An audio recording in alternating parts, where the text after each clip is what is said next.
Here are top 5 trades we had in Home Trader Club in September 2024.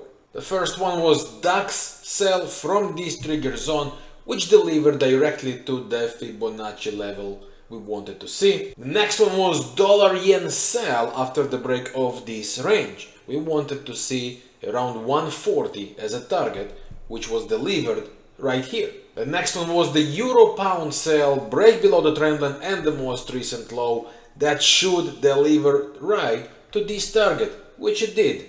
Pound New Zealand sell the rallies was our plan, aiming the previous 4-hour chart low, which was delivered at this zone.